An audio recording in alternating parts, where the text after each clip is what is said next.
All right, kids, welcome back to the online class. So, in our previous class, we attempted the question 6.1. हमने अपनी पिछली class में question 6.1 done किया, complete किया, finish किया. Franco का क्वेश्चन था, बहुत डिटेल में इसको अटैम्प्ट किया था. इसकी इनकम स्टेटमेंट भी बनाई, इसकी स्टेटमेंट ऑफ फाइनेंशियल पोजीशन भी बनाई. सर आज हमें 6.1 के बाद 6.2 एज अ प्रैक्टिस अटैम्प्ट करना है. तो sir 6.2 is a continuation of 5.2. 6.2 जो है वो हमारे 5.2 से कंटिन्यूएशन आ रही है. हमारे 5.2 हमारा फेंच था, तो 6.2 हमारा फेंच की कंटिन्यूएशन में आ रहा है. सेम इंफॉर्मेशन है as of 5.2 with edit information about depreciation. Depreciation के रिगार्डिंग एडेड इंफॉर्मेशन आ रही है. डेप्रिसिएशन का टॉपिक चल रहा है, तो डेप्रिसिएशन की इंफॉर्मेशन ऐड ऑन हो रही है. बाकी सारी इंफॉर्मेशन हमारी 5.2 अक्रूड प्रीपेड वाली ही कैरी फॉरवर्ड हो रही है. तो सर फैंज सोल ट्रेडर है, इंफॉर्मेशन प्रोवाइड कर रहा है नॉन करंट एसेट्स के बारे में कि 3 नॉन करंट एसेट्स हैं, land and buildings, motor vehicles, fixtures and fittings. 3 non current assets हैं, उनकी तीनों की डेप्रिसिएशन बता रहा है. Land and buildings, motor vehicle, fixtures and fittings, 3 non current assets, उन तीनों की already recorded depreciation. This is already recorded depreciation. ये ऑलरेडी बुक्स में रिकॉर्डेड है. प्रीवियस ईयर्स में, पिछले सालों में लैंड एंड बिल्डिंग यूज किया होगा, मोटर व्हीकल यूज किया होगा, फिक्सचर एंड फिटिंग्स यूज किया होगा. 3 साल मतलब जितने भी सालों से ये यूज कर रहे हैं, उनकी डेप्रिसिएशन ये रिकॉर्ड कर चुके हैं. लैंड एंड बिल्डिंग्स की डेप्रिसिएशन 18,600 बुक्स में ऑलरेडी रिकॉर्ड कर चुके हैं. मोटर व्हीकल की 10,000 बुक्स में ऑलरेडी रिकॉर्ड कर चुके हैं. Fixtures and fittings already books में 1400 रिकॉर्ड कर चुके हैं. उसके बाद रेवेन्यू, परचेजेस, रिटर्न इनवर्ड्स, फिर कैरेज ऑफ गुड्स हैं. हम ये बार बार पढ़ चुके हैं कि ये कैरेज ऑफ गुड्स इनवर्ड्स और आउटवर्ड्स मिलाकर है. 4.2 में भी पढ़ा, 5.2 में भी पढ़ा, अब ये 6.2 में भी सामने आ गया. वेजेस एंड सैलरीज एक्सपेंस है, मोटर व्हीकल एक्सपेंस है, इंश्योरेंस एक्सपेंस है, रेंट रिसीवेबल.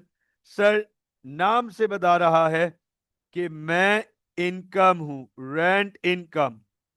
उसके बाद 6% बैंक लोन, 40,000 का लोन है और 6% इंटरेस्ट है. तो सर 2,400 इंटरेस्ट की एक्सपेंस की अमाउंट बनती है. 2,400 इंटरेस्ट एक्सपेंस अमाउंट बनती है. और सर इतना ही वो पे भी कर चुके हैं, बैंक इंटरेस्ट पेड, इतना वो पे भी कर चुके हैं. फैन जो है वो इतना पे कर चुका है, तो इसमें ज्यादा कंफ्यूजन प्रॉब्लम नहीं है. फिर capital, drawings, opening inventory, electricity and water, ये एक्सपेंस है, मार्केटिंग एक्सपेंस है, जनरल एक्सपेंस है. उसके बाद बैंक, बैंक क्रेडिट साइड पर है, ओवरड्राफ्ट है हमारा, cash, trade payables, trade receivables. अच्छा, क्योंकि ये सवाल हमारा 4.2 से कंटिन्यू होते हुए चल रहा है, 4.2, 5.2, 6.2, तो जो प्रीवियस इंफॉर्मेशन हैं, एडिशनल इंफॉर्मेशन, मैं उन पे ज्यादा टाइम नहीं स्पेंड करूंगा. हमारा मकसद यहां डेप्रिसिएशन को देखना है. हम इस क्वेश्चन में डेप्रिसिएशन वाली इंफॉर्मेशन पे ज्यादा टाइम स्पेंड करेंगे, बाकी सबकी सिर्फ वर्किंग्स करेंगे. तो आप नोट करो, ये इंफॉर्मेशन हम काफी कर चुके हैं कि उसने गुड्स खरीदे थे क्रेडिट पे 1950 के, और ये रिकॉर्डिंग नहीं हुई हुई. सिंपल परचेजेस में ऐड करेंगे और ट्रेड पेबल्स में भी ऐड करेंगे. परचेजेस 135,000, इसमें 1950 ऐड करेंगे, और ट्रेड पेबल्स में भी 1950 ऐड करेंगे. क्योंकि उधार पे खरीदे हैं तो पेबल्स बढ़ेगा, परचेजेस भी बढ़ेंगी, गुड्स खरीदे तो. फिर कैरेज में हमें पता है कि 2700 गुड्स जो हैं वो कैरेज ऑन परचेजेस हैं, इसका मतलब 2700 कैरेज इनवर्ड्स है, बाकी 6300 कैरेज आउटवर्ड्स है। तो सर मैं सिर्फ यहां कैरेज 9000 के सामने लिख देता हूं कि सर कैरेज इनवर्ड्स 2300 है, 2700 सॉरी 2700 है कैरेज इनवर्ड्स। तो सर बाकी 6300 सर ये कैरेज आउटवर्ड्स बन गया। ये तो 4.2 में भी किया, 5.2 में भी किया। उसके बाद क्लोजिंग इन्वेंट्री है 35,550। फिर रेंट रिसीवेबल 1500 मिलना बाकी है। मिल चुका है, कितना मिल चुका है? 14,500। और अभी भी 1500 मिलना बाकी है। तो सर ये हो गया अक्रूड इनकम, ये अक्रूड इनकम। और आपको पता है कि sir accrued income other receivables में जाता है, अदर रिसीवेबल्स में जाता है। इसके बाद कहता है the insurance included an annual payment of 800 made on 1 जनवरी 2019। अब इसकी पूरी वर्किंग 5.2 में हम समझ चुके हैं, पूरी वर्किंग इसकी 5.2 में समझ चुके हैं। बेंच के इस क्वेश्चन में सारी डिटेल हम अंडरस्टैंड कर चुके थे कि सर किस तरह से इसकी वर्किंग क्या करनी है, एनुअल पेमेंट का क्या मतलब है। मैं अब आपके सामने सिर्फ इसकी वर्किंग कर रहा हूं। नोट कीजिएगा, इंश्योरेंस एक्सपेंस है, नाम से पता चल रहा है इंश्योरेंस एक्सपेंस है। कितना पे कर चुके हैं पूरे साल? 2700। नोट कीजिएगा सर इंश्योरेंस, यहां पे इसकी वर्किंग कर रहा हूं। इंश्योरेंस पूरे साल 2700 पे कर चुके हैं। एग्जामिनर इसमें कह रहा है कि एक पेमेंट है 800 की, और जाहिर सी बात है फिर बाकी सारी पेमेंट्स मिलाकर होंगी 1900 की। और हमें उन 1900 की पेमेंट्स को इग्नोर कर देना है। हमारे लिए इंपॉर्टेंट है ये 800। एग्जामिनर इस 800 की पेमेंट्स पे काम करवाना चाह रहा है। कह रहा है ये 800 की जो पेमेंट है ना 800 की, ये की गई है, जरा गौर से देखिएगा। This payment has been made on 1 January, ये 1 जनवरी को की गई है। और ये एनुअल एनुअल पेमेंट है। एनुअल का मतलब 12 मंथ्स की। एनुअल का मतलब है कि ये 12 महीने की पेमेंट है। इसका मतलब है सर कि ये 1 जनवरी से लेकर 1 जनवरी से लेके 31 दिसंबर तक की पेमेंट कर दी गई है। 1 जनवरी से लेके 31 दिसंबर तक की पेमेंट कर दी गई है। और इन 12 महीने की पेमेंट है $800। 12 महीने की पेमेंट है $800। साल एंड हो रहा है सितंबर 30 को।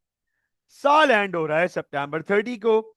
इसका मतलब यह है कि सर 30 सितंबर तक पे करना चाहिए था। फैंस ने अक्टूबर नवंबर दिसंबर 3 महीने एडवांस पे कर दिया। फैंस ने 3 महीने एडवांस पे कर दिया, अक्टूबर नवंबर दिसंबर, 3 महीने एडवांस पे कर दिया। तो सर इसकी वर्किंग होगी 800 डिवाइड बाय 12 इंटू 3। तो प्रीपेड की वैल्यू आपको मिल जाएगी सर, प्रीपेड आ गया $200। इसका मतलब फैंस ने $200 का इंश्योरेंस प्रीपेड कर दिया। सर माइनस करेंगे, प्रीपेड हो गया ये हमारा, माइनस करेंगे प्रीपेड हमारा अदर रिसीवेबल्स में जाता है। इसके बाद कह रहा है 750 was owing for water, water के 750 देना बाकी है। 6050 6050 दे चुके हैं, 750 अभी देना बाकी है अक्रूड। और सर अक्रूड एक्सपेंस है, अदर पेबल्स में जाएगा। इसके बाद कह रहा है a new motor vehicle costing 16,000 was purchased on 19 September. Payment was made by check. No entry. Sir motor vehicle खरीदी है, मोटर व्हीकल बिजनेस में आ रही है, मोटर व्हीकल की वैल्यू बढ़ेगी, बैंक से पैसे जा रहे हैं, बैंक की वैल्यू कम होगी, इस सवाल में बैंक ओवरड्राफ्ट है, ओवरड्राफ्ट बढ़ जाएगा, तो मोटर व्हीकल्स में ऐड करेंगे मोटर व्हीकल्स कॉस्ट जो ऑलरेडी 30,000 रिकॉर्डेड है, इसमें ये 16,000 ऐड करेंगे, और सर बैंक ओवरड्राफ्ट है और पैसे जा रहे हैं, ओवरड्राफ्ट और बढ़ेगा, 16,000 बैंक ओवरड्राफ्ट में ऐड कर देंगे। आखिरी इंफॉर्मेशन हमारी डेप्रिसिएशन के रिगार्डिंग है। कह रहे depreciation is to be charge on all non current assets owned at the end of the year as follows. कह रहे साल के आखिर में फैंस के पास जितने नॉन करंट एसेट्स हैं, चाहे वो 1 घंटा पहले खरीदे हो, 1 दिन पहले खरीदे हो, 1 हफ्ता पहले खरीदे हो, 1 महीना पहले खरीदे हो, 1 साल पहले खरीदे हो, जो एसेट्स फैंस के पास साल के एंड में मौजूद हैं, उन सब पे डेप्रिसिएशन लगेगी। लैंड जिसकी वैल्यू है 60,000, उस पे डेप्रिसिएशन नहीं है। बिल्डिंग्स पे डेप्रिसिएशन है 2% per annum on cost. On cost का मतलब straight line method. Sir on cost का मतलब SLM, नोट कर लीजिएगा, कॉस्ट का मतलब SLM। तो जरा गौर से देखिएगा, लैंड जिसकी वैल्यू है 60,000, लैंड जिसकी वैल्यू है 60,000 डेप्रिशिएट नहीं होगा। नोट कीजिएगा sir, land and building, total land and building है 170,000 के, total land and buildings, land और बिल्डिंग मिलाकर 170,000 के हैं, जिसमें लैंड है 60,000। इसका मतलब ये है दैट बिल्डिंग्स की वैल्यू है 110,000, इस पे 2% पर एनम कॉस्ट, 2%, 110,000 पे 2% डेप्रिसिएशन लगेगी। सर ये 110,000 कैसे आया, मैं एक दफा समझा देता हूं। लैंड एंड बिल्डिंग्स की टोटल वर्थ है 170,000, टोटल कॉस्ट लैंड और बिल्डिंग मिलाकर 170,000 के हैं, जिसमें से लैंड है 60,000 का, तो सर रिमेनिंग वैल्यू बिल्डिंग की बच गई। 110,000 पे 2% लगाएंगे, 2,200, 2,200 आ गई हमारी depreciation on land on building. इसके बाद कह रहा है motor vehicles are depreciated at the rate of 25% per annum using the reducing balance method. Sir diminishing balance method है, आप सबको पता है, रिड्यूसिंग बैलेंस, डिमिनिशिंग बैलेंस दोनों एक ही नाम है, एक ही चीज के दो नाम है। सर नेट बुक वैल्यू पे डेप्रिसिएशन लगेगी, नेट बुक वैल्यू पे, नोट कीजिएगा, इसका मतलब है कि सर नेट बुक वैल्यू पे डेप्रिसिएशन लगेगी, और आप सबको पता है नेट बुक वैल्यू के लिए कॉस्ट में से पुरानी डेप्रिसिएशन माइनस करनी पड़ती है, कॉस्ट में से पुरानी डेप्रिसिएशन माइनस करनी पड़ती है। अब नोट कीजिएगा, फैंस के पास दो टाइप्स की मोटर व्हीकल है, फैंस के पास दो टाइप्स की मोटर व्हीकल है, एक new motor vehicle which is bought this year, एक new motor vehicle which is bought few days back, और पुरानी मोटर व्हीकल्स जिन पे डेप्रिसिएशन भी लग चुकी है। फैंस ने कहा है जो भी एसेट है साल के आखिर में उस पे सब पे डेप्रिसिएशन लगेगी, इररिस्पेक्टिव वो कब खरीदा। तो इसका मतलब नई मोटर व्हीकल पे भी डेप्रिसिएशन लगेगी, हालांकि टेक्निकली वो सिर्फ 11 दिन पहले खरीदी गई है, 11 दिन पहले खरीदी गई है, लेकिन सर उस पर डेप्रिसिएशन पूरी लगेगी, फुल लगेगी। तो अब नोट कीजिएगा, 30,000 की मोटर व्हीकल्स पहले से बिजनेस में मौजूद थी, 16,000 की इसने और खरीद ली, 46,000 कॉस्ट हो गई, 46,000 कॉस्ट, नोट कीजिएगा 46,000 कॉस्ट की मोटर व्हीकल्स हो गई, और उन मोटर व्हीकल्स के ऊपर, नई वाली मोटर व्हीकल के ऊपर तो पहले से कोई डेप्रिसिएशन होगी ही नहीं, हमारी बुक्स में वो आई इसी साल है, तो उस पर अभी डेप्रिसिएशन लगेगी। पुरानी जो व्हीकल्स हैं उन पे पहले से 10,000 की डेप्रिसिएशन है, 10,000 की डेप्रिसिएशन है, नोट कीजिएगा 46,000, 46,000 minus 10,000, sir net book value आ गई 36,000, नेट बुक वैल्यू आ गई 36,000, इस पे लगाएंगे हम 25%, तो सर 9,000 डेप्रिसिएशन आ गई मोटर व्हीकल्स के ऊपर, 9,000 डेप्रिसिएशन आ गई मोटर व्हीकल्स के ऊपर। I hope that this is very clear. Sir हम जो है वो नेट बुक वैल्यू निकालेंगे और नेट बुक वैल्यू के लिए कॉस्ट में से पुरानी डेप्रिसिएशन को माइनस करेंगे, तब जाकर हमें नेट बुक वैल्यू मिलेगी। So this is clear. आगे चलते हैं।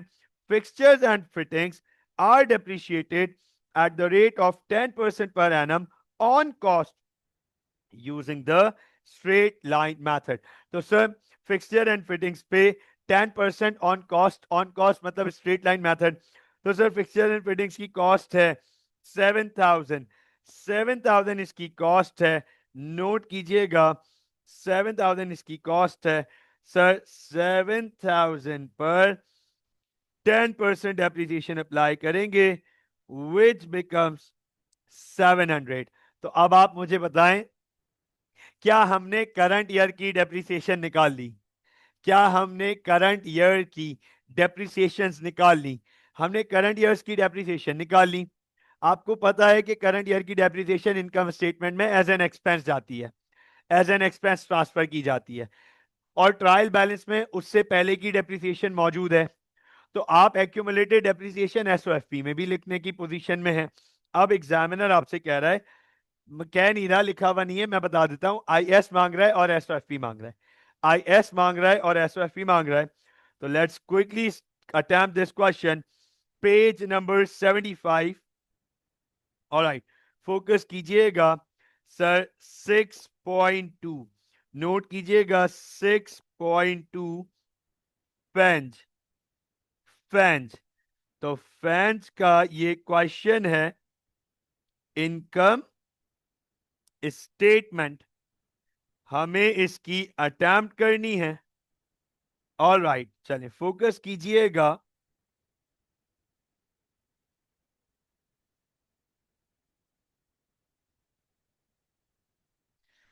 सर सबसे पहले हमारे पास, अच्छा मैं एक मिनट देख लूं, हमारे पास रेवेन्यू है, सेल्स रिटर्न भी है, परचेजेस हैं, ठीक है, कैरेज इनवर्ड्स आउटवर्ड्स हैं, इसके बाद एक इनकम है, और बस नॉर्मल इंफॉर्मेशन है। परफेक्ट। चलें सर, सबसे पहले हमारे पास रेवेन्यू, फोकस कीजिएगा, गौर से देखिएगा। सर रेवेन्यू की इंफॉर्मेशन हमारे पास, वैल्यू ये रही 326,000, रेवेन्यू की वैल्यू है 326,000। लेस करेंगे रिटर्न्स, लेस करेंगे रिटर्न्स। तो सर सेल्स रिटर्न्स है हमारे पास, ये रहा रिटर्न इनवर्ड्स 4,300, 4,300 माइनस करेंगे तो सर 321,700 का नेट रेवेन्यू, नेट सेल्स मिल जाएगा। उसके बाद लेस करेंगे कॉस्ट ऑफ सेल्स, नोट कीजिएगा।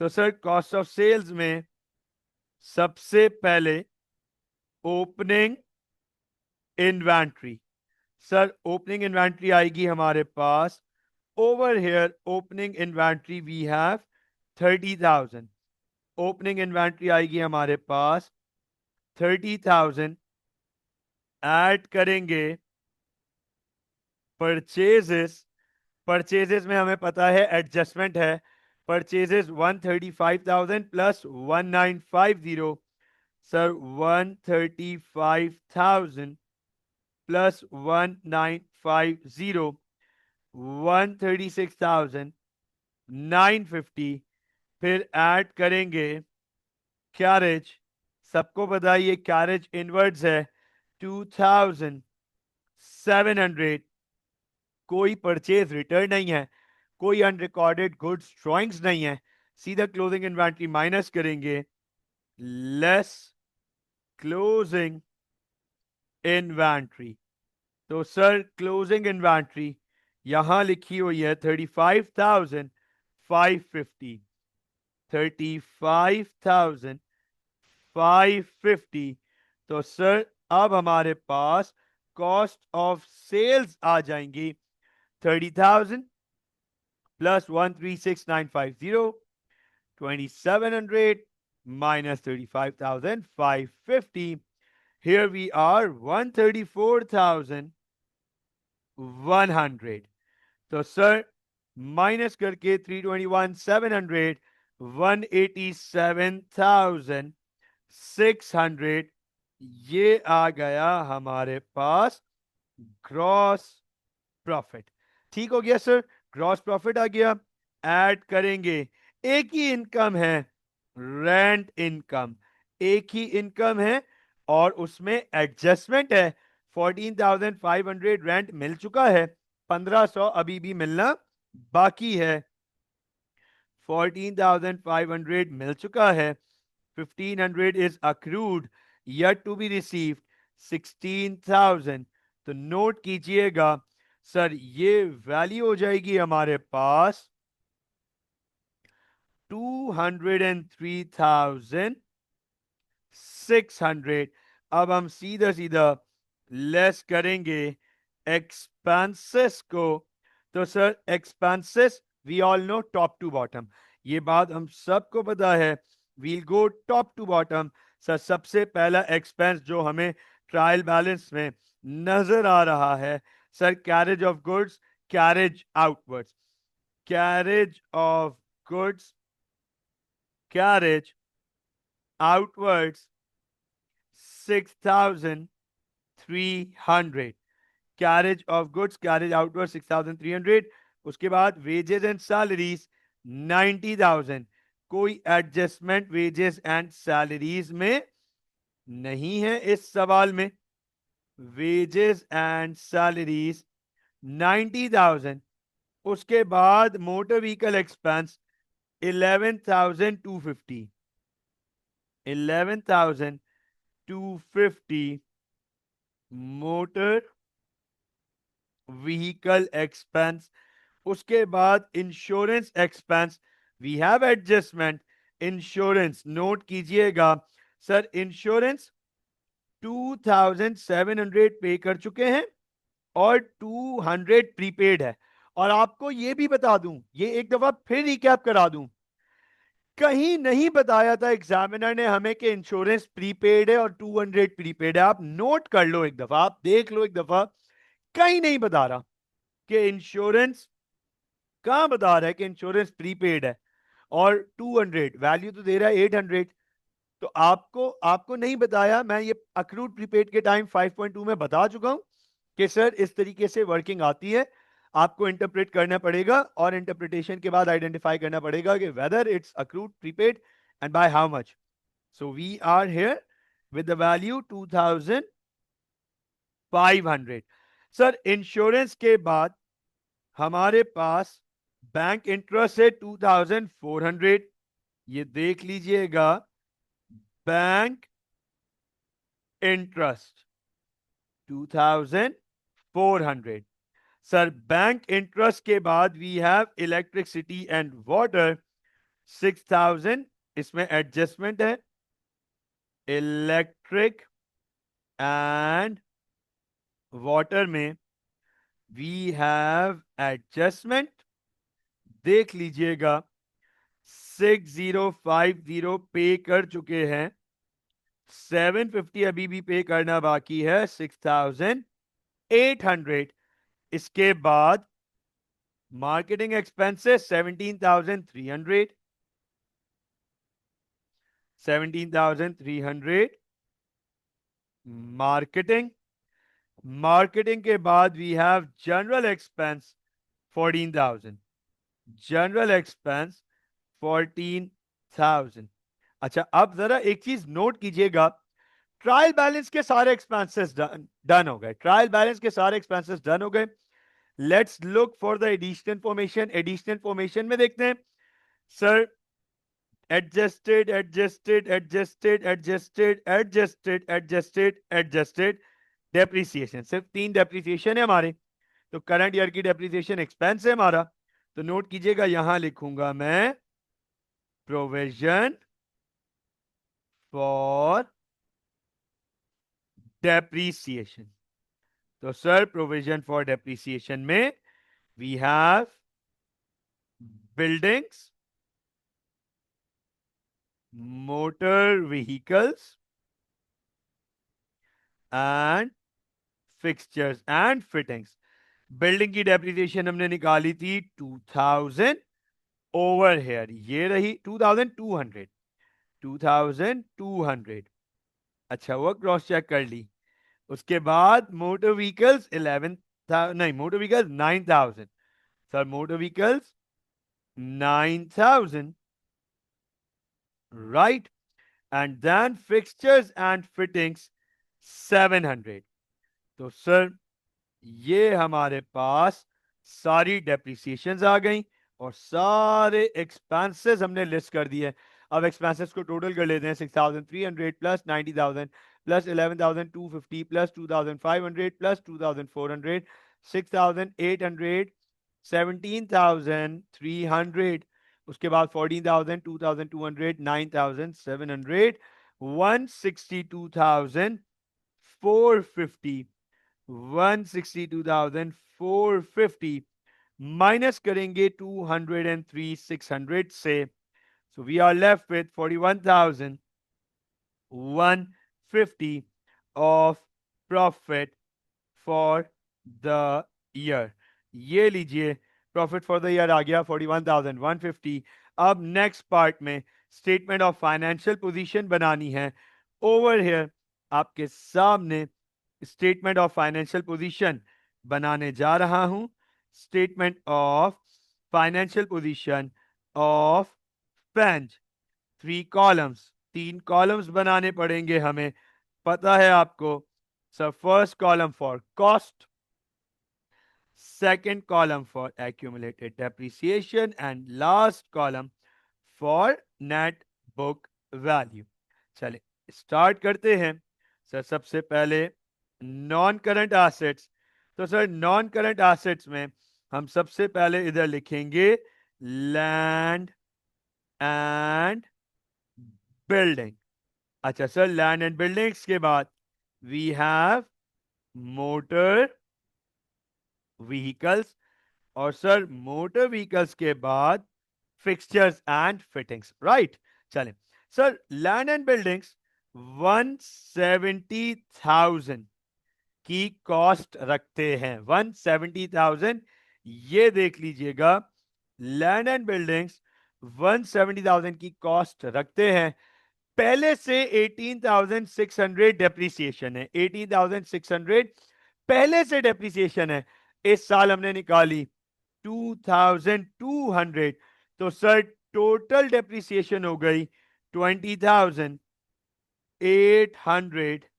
तो सर नेट बुक वैल्यू आएगी 149,200। 149,200 नेट बुक वैल्यू आ गई लैंड एंड बिल्डिंग पे। सर मोटर व्हीकल 30,000 की पहले से मौजूद थी, 16,000 की हमने और खरीदी हैं।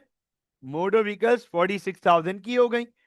पहले से उन पे डेप्रिसिएशन थी 10,000, 10,000 पहले से डेप्रिसिएशन थी 9,000। हमने इस साल की और डेप्रिसिएशन निकाली है 19,000। तो सर 27,000 की नेट बुक वैल्यू हो गई। फिक्सचर्स एंड फिटिंग्स 7,000 की कॉस्ट के फिक्सचर्स एंड फिटिंग्स मौजूद थे, पहले से 1400 डेप्रिसिएशन थी, इस साल 700 और निकाली थी 2100। नोट कीजिएगा 2100 की एक्यूमुलेटेड डेप्रिसिएशन हो गई, 4900 की इसकी नेट बुक वैल्यू हो गई। तो सर अब इन सब को एड ऑन कर देते हैं, 181,100 total non current assets. Current assets पे काम करते हैं। क्या करंट एसेट्स में कोई कैश है? यस सर, कैश है। बैंक तो ओवरड्राफ्ट है, बैंक तो ओवरड्राफ्ट है 15,500, कैश मौजूद है 15,500 कैश। सर कैश के बाद trade receivable, other receivable and then inventory. तो अब नोट कीजिएगा सर, सवाल में ट्रेड रिसीवेबल्स हैं 35,000, 35,000। उसके बाद अदर रिसीवेबल, क्या कोई इनकम मिलना बाकी है? जी सर, रेंट के 1500 मिलना बाकी थे। क्या कोई प्रीपेड एक्सपेंस है? जी सर, इंश्योरेंस 200 प्रीपेड है। यही दो अदर रिसीवेबल्स हैं हमारे, यही दो अदर रिसीवेबल्स हैं। एक एक्सपेंस प्रीपेड कर दिया और एक इनकम मिलना बाकी है। क्लोजिंग इन्वेंट्री है हमारे पास 35,550, 35,550। तो सर अब तमाम करंट एसेट्स को टोटल कर लेते हैं। 15,500 plus 35,000 plus 1,700 plus 35,550, 87,750 plus 181,100, sir 268,850। ये आ गए हमारे टोटल एसेट्स। टोटल एसेट्स हो गए। अब इक्वल करना है इसे इक्विटी एंड लाइबिलिटीज से, इक्विटी एंड लाइबिलिटीज से। तो नोट कीजिएगा सर, सबसे पहले काम करेंगे इक्विटी के सेक्शन पे। तो सर इक्विटी का सेक्शन ओपनिंग कैपिटल, नोट कीजिएगा ओपनिंग कैपिटल ट्रायल बैलेंस में प्रोवाइडेड है, बिल्कुल सामने ही मौजूद है 130,000। ओपनिंग कैपिटल 130,000, ऐड करेंगे प्रॉफिट। सर प्रॉफिट हमारे पास यहां पे मौजूद है 41,150, 41,150 लेस ड्रॉइंग्स। तो सर ड्राइंग्स में कोई एडजस्टमेंट नहीं है, कैपिटल के नीचे ड्राइंग्स लिखी हुई हैं 25,000 की। यही ड्राइंग्स हैं हमारी इस सवाल में। नोट कीजिएगा 130,000 प्लस 41,150 माइनस 25,000, 146,150। यह आ गई हमारी क्लोजिंग इक्विटी, क्लोजिंग कैपिटल। इसके बाद नॉन करंट लाइबिलिटीज, और सर नॉन करंट लाइबिलिटीज में हमारे पास है 6% बैंक लोन है। 6% bank loan of 40,000, 6% bank loan of 40,000। उसके बाद current liability, sir bank overdraft है, और सर ट्रेड पेबल्स हैं, और सर अदर पेबल्स हैं। तो सर बैंक ओवरड्राफ्ट ऑलरेडी 27,450 का मौजूद है। 16,000 और ऐड ऑन होगा, 27,450 प्लस 16,000, 43,450। उसके बाद सर ट्रेड पेबल्स में एडजस्टमेंट है 36,550, 36,550 प्लस 1950, 36,550 प्लस 1950, 38,500 के हमारे ट्रेड पेबल्स हैं। और सर अदर पेबल्स में सिर्फ एक ही अमाउंट है, वो है वाटर की 750। सिर्फ वाटर के पैसे देने बाकी हैं 750। अब टोटल कर लेते हैं हम इसको। तो सर इसमें ऐड करते हैं 43,450 प्लस 38,500 प्लस 750, 82,700 टोटल कर लेते हैं। नॉन करंट लाइबिलिटीज ऐड कर देते हैं अमाउंट में और क्लोजिंग इक्विटी ऐड कर देते हैं 268,850। Here we are with the balancing, ये लीजिए। So once again, we have balanced the equation. Sir हमारी SOFP balance हो गई. So we are done with 6.2. I hope that this is very clear. अब मुझे उम्मीद है depreciation पूरा clear होगा आप लोगों को. So let's call it for the day. See you guys inshallah in the next class. Till then, take care guys.